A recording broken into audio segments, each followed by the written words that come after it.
नमस्कार प्रिय मित्रों। आज गुरुवार का दिन है और आज मैं आप सबके लिए बृहस्पतिवार के व्रत की कथा की विधि और संपूर्ण कथा लेके आई हूँ। बृहस्पतिवार को जो भी स्त्री पुरुष व्रत करे उनको चाहिए कि वह दिन में एक ही समय भोजन करे, क्योंकि बृहस्पतिवार भगवान का इस दिन पूजन होता है। भोजन पीले चने की दाल का करे, परंतु नमक नहीं खाएं और पीले वस्त्र पहने, पीले फलों का प्रयोग करें, पीले चंदन से पूजन करें। पूजन के बाद प्रेम पूर्वक गुरु महाराज की कथा सुननी चाहिए। इस व्रत को करने से मन की इच्छाएं पूरी होती है और बृहस्पति महाराज प्रसन्न होते हैं। धन, पुत्र, विद्या तथा मनवांछित फलों की प्राप्ति होती है। परिवार को सुख शांति मिलती है। इसलिए ये व्रत सर्वश्रेष्ठ और अति फलदायक है। सब स्त्री व पुरुषों के लिए है। इस व्रत में केले का पूजन करना चाहिए। कथा और पूजन के समय मन, क्रम, वचन से शुद्ध होकर जो इच्छा हो बृहस्पति देव की प्रार्थना करनी चाहिए। उसकी इच्छाओं को बृहस्पति देव भगवान अवश्य पूर्ण करते हैं। तो प्रिय दर्शकों, आइए अब हम बृहस्पति देव महाराज की कथा सुनते हैं। एक समय की बात है, भारतवर्ष में एक नृपति राज्य करता था। वह बड़ा ही प्रतापी और दानी था। वह नित्य प्रतिदिन मंदिर में दर्शन करने जाता था। वह ब्राह्मण और गुरु की सेवा किया करता था। उसके दरवाजे से कोई भी निराश होकर नहीं लौटता।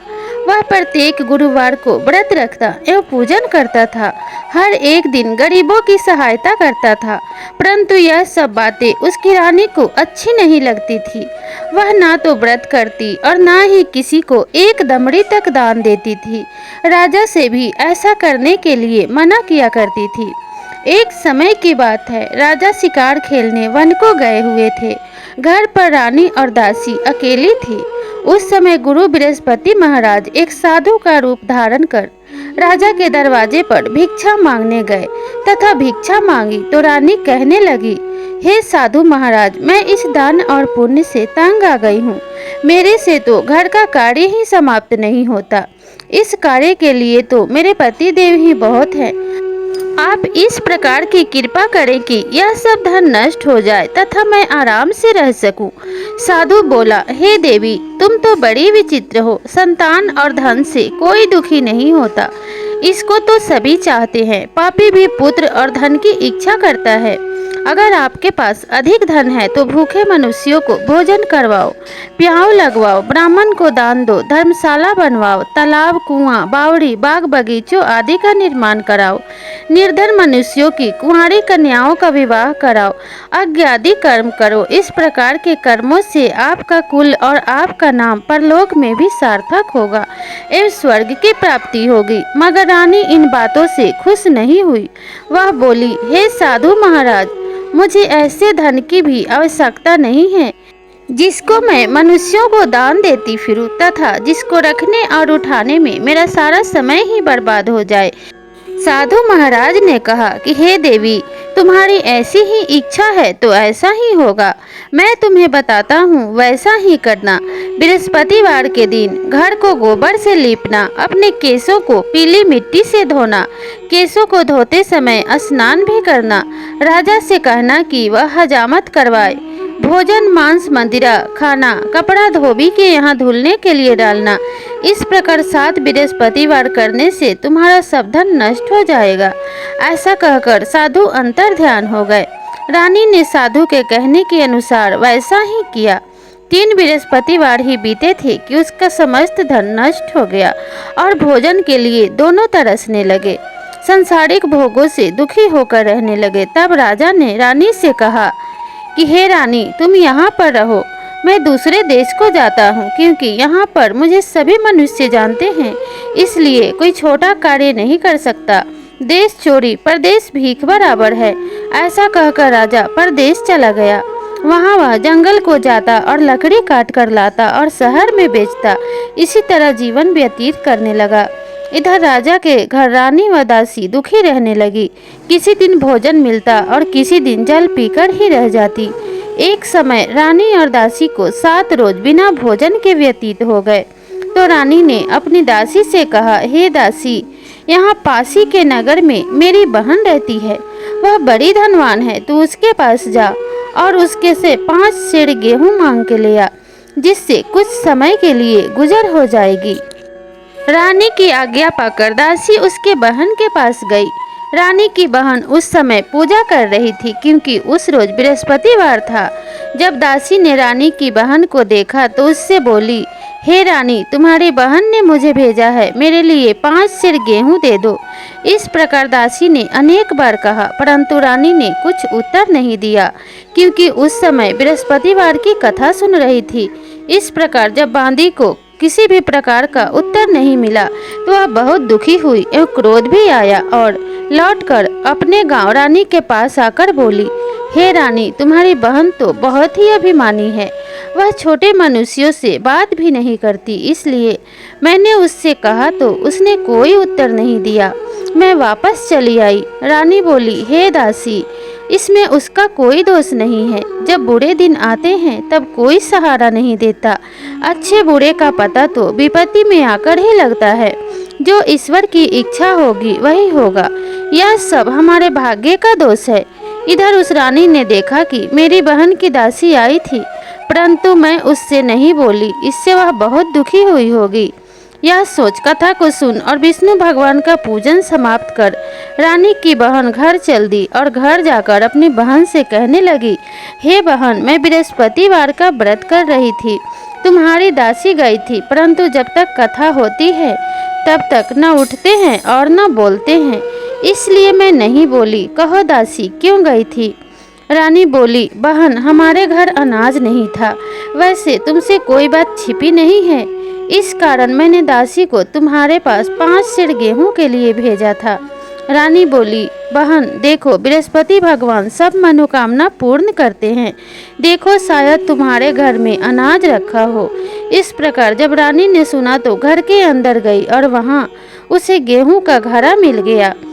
तब तो रानी और दासी को बहुत ही खुशी हुई और दासी कहने लगी कि हे रानी, देखो, वैसे हमको अन्न नहीं मिलता तो हम रोज ही व्रत करते हैं।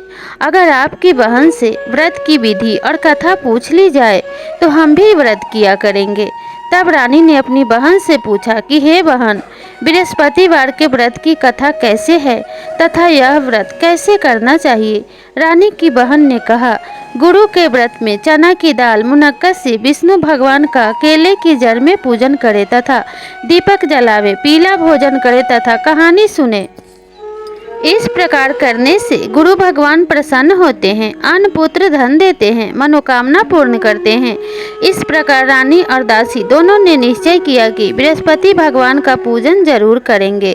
7 रोज बाद जब बृहस्पतिवार आया तो उन्होंने व्रत रखा। गुड़साल में जाकर चना और गुड़ बीन लाई तथा उसकी दाल से केले की जड़ तथा विष्णु भगवान का पूजन किया।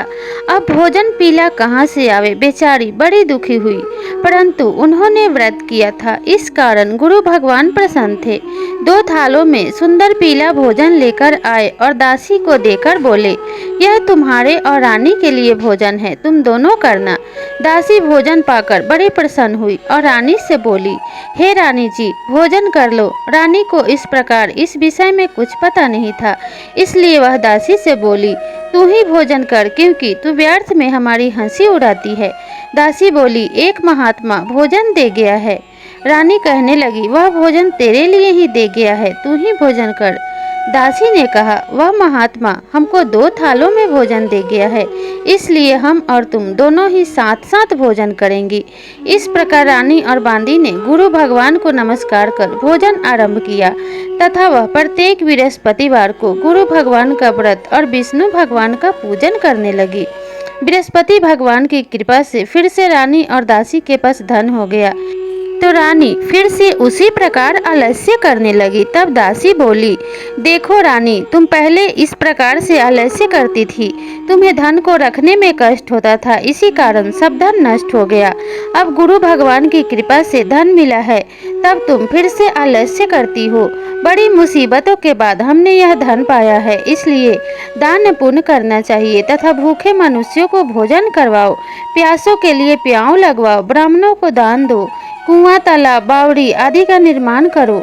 मंदिर पाठशाला बनवाकर दान करो, कुंवारी कन्याओं का विवाह करवाओ, धन शुभ कर्मों में खर्च करो, जिससे तुम्हारे कुल का यश बढ़े तथा स्वर्ग प्राप्त हो और पितर प्रसन्न हो।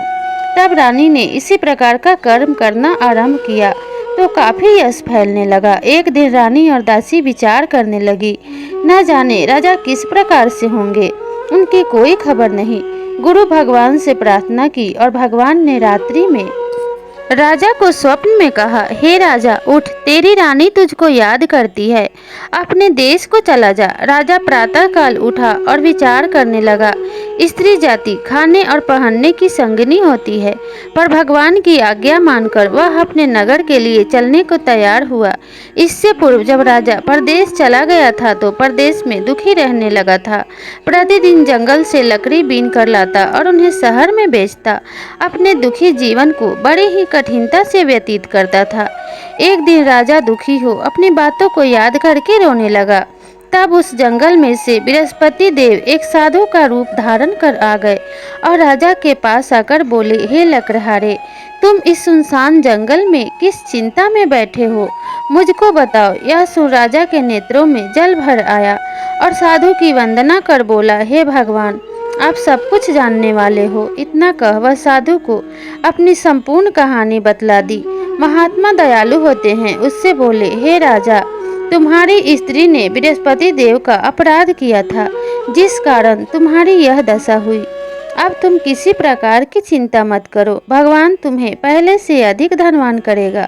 देखो, तुम्हारी स्त्री ने भी गुरुवार का व्रत प्रारंभ कर दिया है और तुम मेरा कहा मानकर बृहस्पति का व्रत करके चने की दाल गुड़ जल के लोटे में डालकर केले का पूजन करो तथा फिर कथा कहो और सुनो। भगवान तेरी सब मनोकामनाओं को पूर्ण करेगा। साधु को प्रसन्न देख राजा बोला, हे प्रभु, मुझे लकड़ी बेचकर इतना पैसा नहीं मिलता जिससे भोजन करने के उपरांत कुछ बचा सकूं। मैंने रात्रि में अपने रानी को व्याकुल देखा है। मेरे पास कुछ भी नहीं है जिससे उसकी खबर मंगा सकूं और फिर कौन सी कहानी कहूं, यह मुझको मालूम नहीं है। साधु ने कहा, हे राजा, तुम किसी बात की चिंता मत करो। बृहस्पतिवार के दिन तुम रोजाना की तरह लकड़ियां लेकर शहर को जाओ। तुमको रोज से दुगना धन प्राप्त होगा, जिससे तुम भली भांति भोजन कर लोगे तथा बृहस्पतिवार की पूजा का सामान भी आ जाएगा। बृहस्पतिवार की कहानी निम्न प्रकार से है। प्राचीन काल में एक ब्राह्मण था। वह बहुत ही निर्धन था। उसकी कोई संतान नहीं थी। उसकी स्त्री बहुत मलिनता के साथ रहती थी। वह न स्नान करती और न ही किसी देवी देवता का पूजन करती। प्रातः काल उठते ही सर्वप्रथम भोजन करती और बाद में कोई अन्य कार्य किया करती थी। इससे ब्राह्मण देवता बड़े दुखी थे। बेचारे बहुत कुछ कहते थे, किंतु इसका कोई परिणाम नहीं निकला।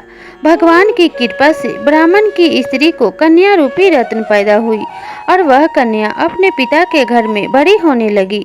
वह बालिका प्रातः स्नान करके विष्णु भगवान का जाप और बृहस्पतिवार का व्रत करने लगी।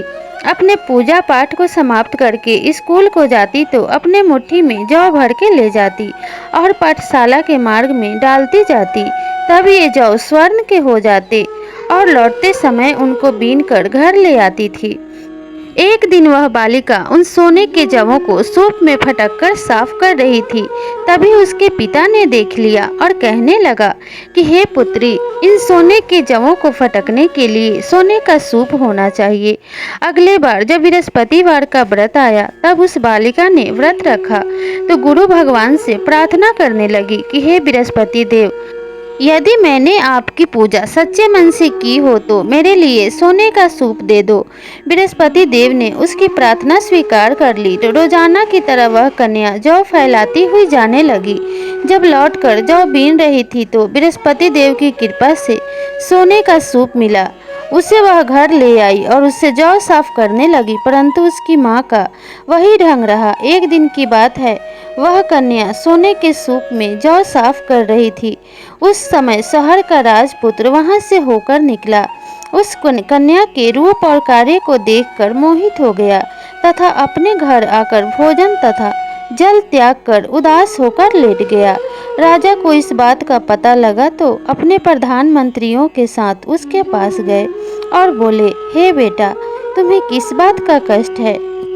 किसी ने अपमान किया है अथवा कोई और कारण हो सो कहो, मैं वही कार्य करूंगा जिससे तुम्हें प्रसन्नता हो। राजकुमार ने अपने पिता की बातें सुनी और बोला, मुझे आपकी कृपा से किसी बात का दुख नहीं है। किसी ने मेरा अपमान नहीं किया है, परंतु मैं उस लड़की के साथ विवाह करना चाहता हूँ जो सोने के सूप में जौ साफ कर रही थी। यह सुन राजा आश्चर्य में पड़ा और बोला, हे बेटा, इस तरह की कन्या का पता तो तुम ही लगाओ, मैं उसके साथ तुम्हारा विवाह अवश्य ही करवा दूंगा। राजकुमार ने उस लड़की के घर का पता बतला दिया। तब मंत्री उस लड़की के घर गए और ब्राह्मण देवता को सभी हाल बतलाया। ब्राह्मण देवता राजकुमार के साथ अपनी कन्या का विवाह करने के लिए तैयार हो गए तथा विधि विधान के अनुसार ब्राह्मण की कन्या का विवाह राजकुमार के साथ हो गया। कन्या के घर से जाते ही पहले की भांति उस ब्राह्मण देवता के घर में गरीबी का निवास हो गया। अब भोजन के लिए भी अन्न बड़ी मुश्किल से मिलता था। एक दिन दुखी होकर ब्राह्मण देवता ने अपने पुत्री के पास गए। बेटी ने पिता की दुखी अवस्था को देखा और अपनी माँ का हाल पूछा। तब ब्राह्मण ने सभी हाल कहा। कन्या ने बहुत सा धन देकर अपने पिता को विदा कर दिया। इस तरह ब्राह्मण का कुछ समय सुखपूर्वक व्यतीत हुआ। कुछ दिन बाद फिर वही हाल हो गया। ब्राह्मण फिर अपनी कन्या के यहाँ गया और सारा हाल कहा तो लड़की बोली, हे पिताजी, आप माताजी को यहाँ ले आइए, मैं उन्हें विधि बता दूंगी जिससे गरीबी दूर हो जाएगी। वह ब्राह्मण देवता अपनी स्त्री को साथ लेकर अपनी कन्या के यहाँ पहुँचा। कन्या अपनी माँ को समझाने लगी, माँ, तुम प्रातः काल उठकर स्नान आदि करके विष्णु भगवान का पूजन करो, तब दरिद्रता दूर हो जाएगी। परंतु उसकी माँ ने एक भी बात नहीं मानी और प्रातः काल उठकर अपनी पुत्री के बच्चों के जूठन को खा लिया। एक दिन उसकी पुत्री को बहुत गुस्सा आया और एक रात कोठरी से सभी सामान निकाल दिया और अपनी माँ को उसमें बंद कर दिया। प्रातः काल उसमें से निकाला तथा स्नान आदि करा के पाठ कराया तो उसकी माँ की भी बुद्धि ठीक हो गई और वह प्रत्येक बृहस्पतिवार को व्रत रखने लगी।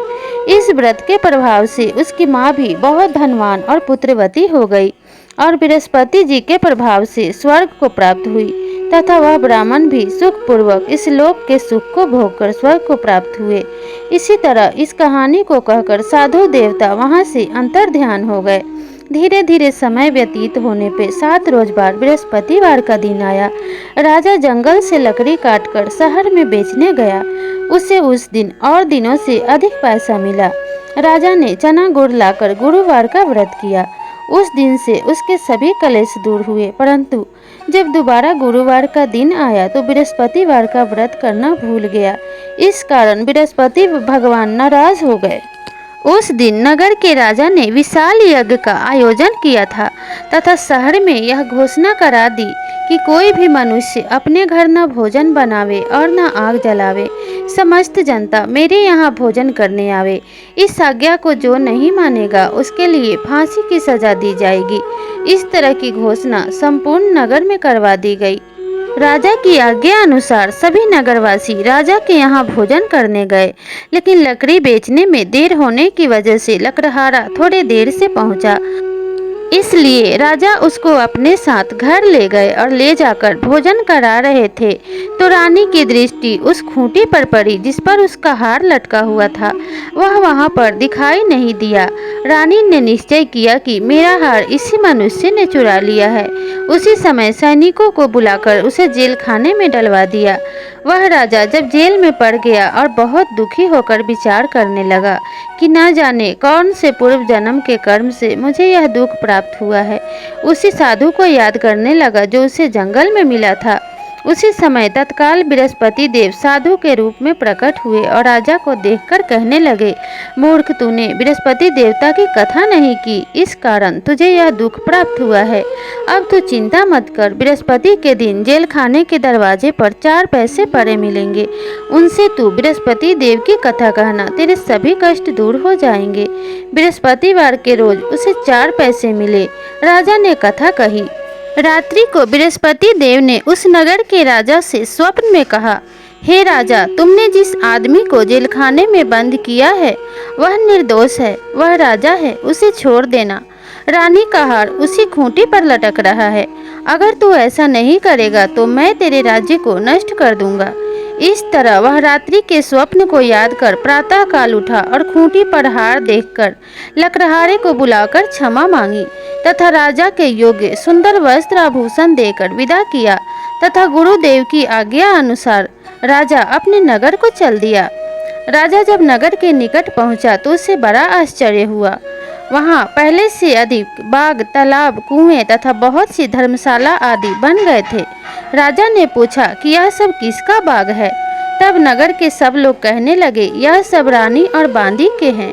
तो राजा को बड़ा आश्चर्य हुआ और गुस्सा भी आया। जब रानी ने राजा के आने की खबर सुनी तो उसने बांदी से कहा, हे दासी, देख राजा हमको कितनी बुरी हालत में छोड़ गए थे। वह उस हालत को देखकर कहीं लौट न जाएं, इसलिए तू दरवाजे पे खड़ी हो जा। रानी के आज्ञा अनुसार दासी दरवाजे पर खड़ी हो गई और राजा आए तो उन्हें अपने साथ लिवा लाई।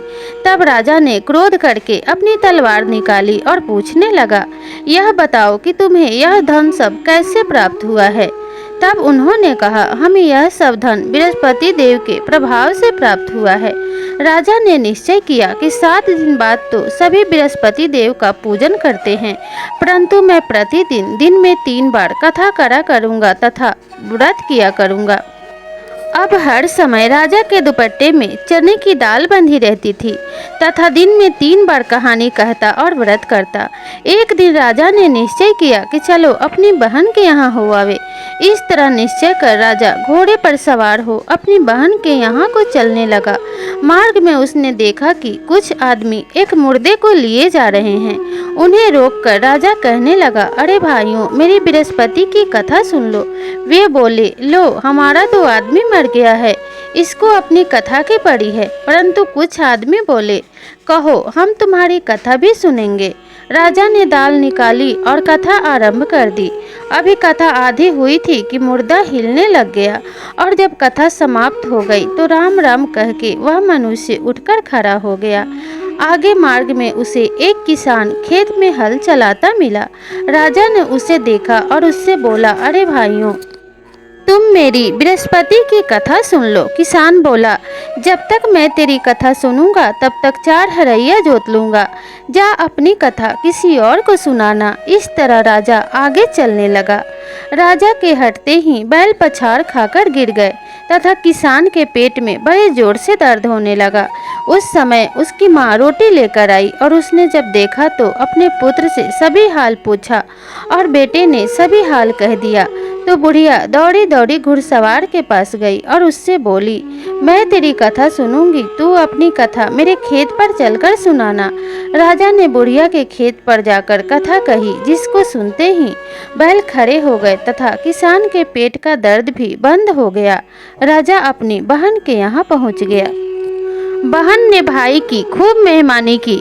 दूसरे दिन प्रातः काल राजा जगा तो वह देखने लगा सब लोग भोजन कर रहे हैं।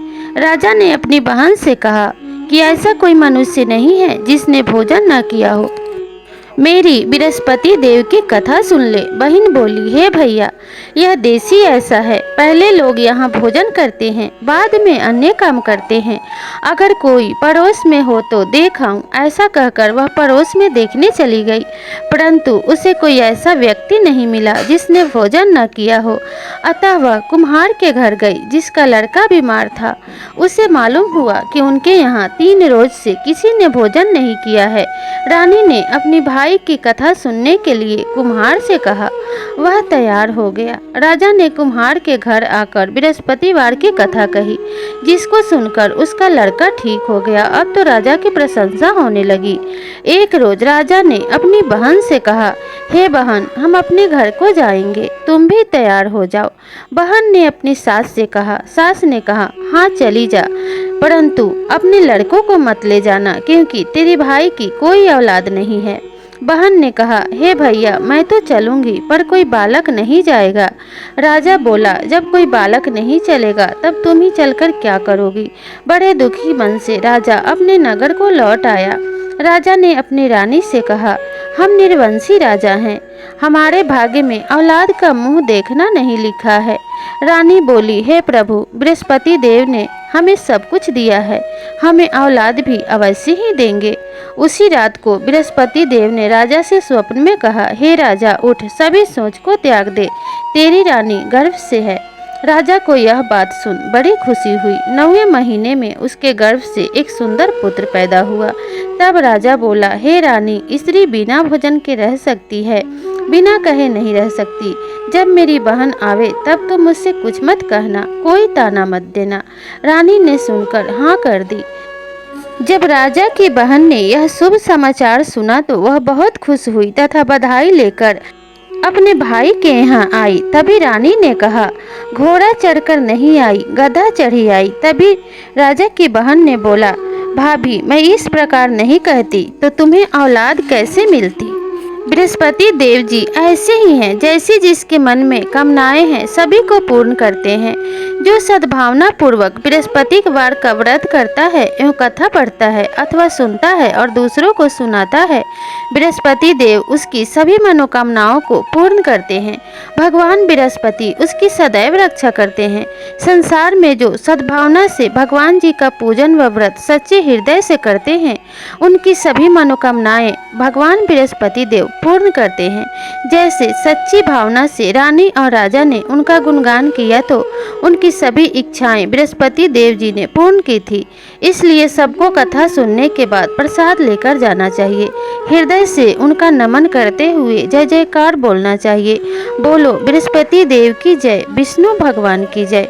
तो प्रिय दर्शकों, आपको यह कथा कैसी लगी हमें कमेंट करके ज़रूर बताइएगा।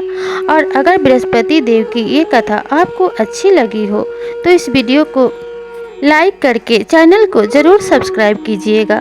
तो इसी तरह के इंटरेस्टिंग वीडियो के लिए मिलते हैं अगली कहानी में। तब तक के लिए नमस्कार।